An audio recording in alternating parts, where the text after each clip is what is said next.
Hi hello. അപ്പോൾ ഇന്ന് നമുക്ക് നല്ല അടിപൊളിയായിട്ടുള്ളൊരു സ്നാക്കിൻ്റെ റെസിപ്പി കാണാം കേട്ടോ. റവയും പഴവും ഉണ്ടെങ്കിൽ നമുക്ക് നല്ല സിമ്പിളായിട്ട് നല്ല ടേസ്റ്റി ആയിട്ടുള്ള അടിപൊളി ഒരു സ്നാക്ക് ഉണ്ടാക്കിയെടുക്കാം കേട്ടോ. അപ്പോൾ എന്തായാലും ഒന്ന് ട്രൈ ചെയ്ത് നോക്കുക. ഇഷ്ടമായി കഴിഞ്ഞാൽ ലൈക്ക് ചെയ്യാനും സബ്സ്ക്രൈബ് ചെയ്യാനും ഷെയർ ചെയ്യാനും കമൻറ്റ് ചെയ്യാനും ഒന്നും മറക്കില്ല കേട്ടോ. അപ്പോൾ നമുക്ക് വീട്ടിലോട്ട് പോകാം. അപ്പോൾ ഇതാ ഈ ഒരു റെസിപ്പി ഉണ്ടാക്കിയെടുക്കാനായിട്ട് ഞാനിപ്പോൾ ഒരു പാത്രത്തിലേക്ക് 1 കപ്പ് റവ ഇട്ട് കൊടുത്തിട്ടുണ്ട് കേട്ടോ. അപ്പോൾ നമ്മൾ വറുത്ത റവ കിട്ടുന്ന റവ ഉണ്ടല്ലോ, അങ്ങനെ എടുക്കുന്നതാണെങ്കിൽ വറുക്കേണ്ട ആവശ്യമില്ല. നമ്മളിപ്പോൾ വറുക്കാത്ത റവയാണ് എടുത്തിട്ടുള്ളത്. അപ്പോൾ അതൊരു കപ്പോളം എടുത്തിട്ട് നമ്മളൊരു പാത്രത്തിലേക്ക് ഇട്ട് കൊടുത്തിട്ടുണ്ട്. മീഡിയം ടു ലോ ഫ്ലെയിമിൽ വെച്ച് കൊടുത്തിട്ട് നന്നായിട്ട് ഇളക്കിയെടുക്കാം. നന്നായിട്ട് വറുത്തെടുത്തിട്ട് ഇതിൻ്റെ ആ ഒരു പച്ച മണം ഉണ്ടാവില്ല റവയുടെ, ആ ഒരു മണമൊക്കെ ഒന്ന് മാറി കളറൊക്കെ ഒന്ന് മാറി വരട്ടെ. ആ ഒരു സമയം വരെ നമുക്ക് ഇതുപോലെ ഇങ്ങനെ ഇളക്കി കൊടുക്കാം കേട്ടോ. ഇപ്പോൾ റവ ഒക്കെ നന്നായിട്ട് കളറും മാറി സ്മെല്ലും മാറി വന്നിട്ടുണ്ട്. ഈ ഒരു സമയത്ത് ഇനി നമുക്ക് ഫ്ലെയിം അങ്ങ് ഓഫാക്കി കൊടുത്തിട്ട് ഇത് വേറൊരു പാത്രത്തിലേക്ക് മാറ്റി കൊടുക്കാം. അപ്പോൾ ഇനി നമുക്ക് ഒരു പാനിലേക്ക് ഒരു ടേബിൾ സ്പൂണോളം നമ്മൾ ഗീ ഒഴിച്ച് കൊടുത്തിട്ടുണ്ട്. അതിലേക്ക് നല്ല പഴുത്തിട്ടുള്ള ഒരു പഴാട്ടോ എടുത്തിട്ടുള്ളത്. നല്ല വലിപ്പമുള്ള പഴാണ്. ചെറുതാണെങ്കിൽ 2 ഒക്കെ എടുക്കാം. അപ്പോൾ നല്ല വലിപ്പമുള്ള പഴ ആയതുകൊണ്ട് ഞാൻ ഒന്നേ എടുത്തിട്ടുള്ളൂ കേട്ടോ. അതൊന്ന് ഇതുപോലെ ഒന്ന് ചെറുതായിട്ട് കട്ട് ചെയ്തിട്ടുണ്ട്. നേന്ത്ര പഴാട്ടോ എടുത്തിട്ടുള്ളത്. അപ്പോൾ നമ്മളിത് അതിൽ പാത്രത്തിലേക്ക് ഇട്ട് കൊടുത്തിട്ട് നെയ്യിലിട്ടിട്ട് നന്നായിട്ട് വഴറ്റി ഈ ഒരു പാകത്തിനാക്കി എടുത്തിട്ടുണ്ട് കേട്ടോ. ഇനി നമുക്കിതിലേക്ക് ഒരു ടേബിൾ സ്പൂണോളം തേങ്ങ ചേർത്ത് കൊടുക്കാം. അതിൻ്റെ കൂടെ തന്നെ 2 ഏലക്കായ ഒന്ന് ചെറുതായിട്ടൊന്ന് പൊടിച്ച് ചേർത്ത് കൊടുക്കാം. അല്ലാന്നുണ്ടെങ്കിൽ ഏലക്കായ പൊടി ചേർക്കാം കേട്ടോ. ഇനി ഇതിലേക്ക് നമ്മൾ മധുരത്തിന് ആവശ്യത്തിനുള്ള പഞ്ചസാര ചേർക്കാം. അതിൻ്റെ കൂടെ തന്നെ ഒരു പിഞ്ചോളം നമ്മൾ ഉപ്പും കൂടി ചേർക്കുന്നുണ്ട് കേട്ടോ. അപ്പോൾ ഞാനിപ്പോൾ ഇതിലേക്ക് ഒരു ടേബിൾ സ്പൂൺ പഞ്ചസാര ചേർക്കുന്നുണ്ട്, ഷുഗർ ചേർക്കുന്നുണ്ട്. അപ്പോൾ നിങ്ങൾക്ക് ഒരുപാട് മധുരമൊക്കെ ഇഷ്ടമാണെന്നുണ്ടെങ്കിൽ 2 ടേബിൾ സ്പൂണൊക്കെ ചേർക്കാം കേട്ടോ. അപ്പോൾ ഇതിപ്പോൾ അത്യാവശ്യം മധുരമായിട്ടേ ഉണ്ടാവുള്ളൂ. നന്നായിട്ട് നമ്മൾ ഇതുപോലെ ഇങ്ങനെ എല്ലാം കൂടി ഒന്ന് മിക്സ് ആക്കി എടുത്തതിന് ശേഷം നമ്മൾ വറുത്ത് മാറ്റി വെച്ചിട്ടുള്ള റവയും കൂടി ഇതിലേക്ക് ചേർത്ത് കൊടുത്തിട്ട് വീണ്ടും നമ്മൾ ഇതെല്ലാം കൂടി ഒന്ന് നന്നായിട്ട് മിക്സ് ആക്കി എടുക്കുക കേട്ടോ ചെയ്യുന്നത്. ഇനി ഇതിലേക്ക് നമ്മൾ വെള്ളമല്ല കേട്ടോ ചേർക്കുന്നത്. റവ ഒന്ന് കുക്ക് ചെയ്തെടുക്കാൻ വേണ്ടി നമ്മളിതിലേക്ക് പാൽ ചേർക്കുന്നുണ്ട്. 1 കപ്പ് പാലാണ് ചേർക്കുന്നത്. 1 കപ്പ് റവക്ക് 1 കപ്പ് പാലും കൂടി ചേർത്ത് കൊടുത്തിട്ട് നന്നായിട്ട് ഇളക്കിയെടുക്കുക കേട്ടോ.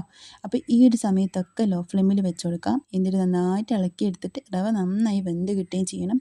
നമ്മൾ ഈ ഒരു സാധനമൊക്കെ ഈ ഒരു പാത്രത്തിൽ നിന്ന് വിട്ട് വരുന്ന ആ ഒരു പാകത്തിന് ആയിട്ട് വരികയും ചെയ്യണം കേട്ടോ.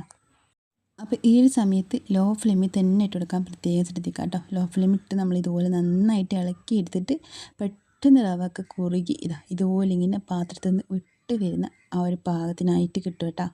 അപ്പോൾ സംഭവം നല്ല റെഡി ആയിട്ട് വന്നിട്ടുണ്ട്. ഒരുപാട് സമയം വെക്കണ്ട കേട്ടോ. നന്നായിട്ട് ഡ്രൈ ആക്കിയിട്ട് എടുക്കണ്ട. ഈ ഒരു പാകത്തിന് ആയിക്കഴിഞ്ഞാൽ നമുക്ക് ഫ്ലെയിം അങ്ങ് ഓഫാക്കി കൊടുത്തിട്ട് ഇതൊന്ന് സെറ്റ് ചെയ്തെടുക്കാൻ വേണ്ടി വേറൊരു പാത്രത്തിലേക്ക് മാറ്റി കൊടുക്കാം കേട്ടോ. അപ്പം ഫ്ലെയിം ഓഫ് ചെയ്യുന്നുണ്ടേ.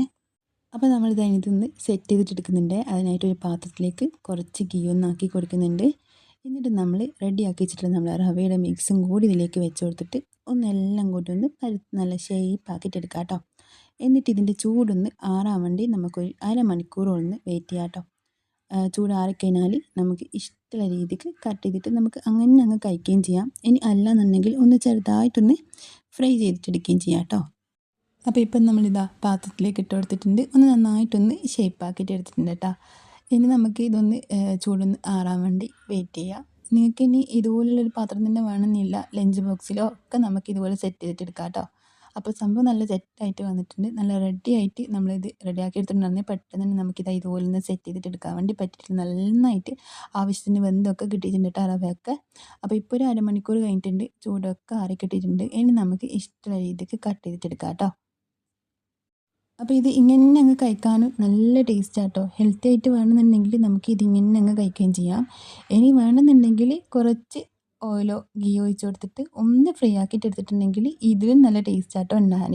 പുറം ഭാഗം നല്ല ക്രിസ്പിയായിട്ട് കിട്ടുകയും ചെയ്യേ.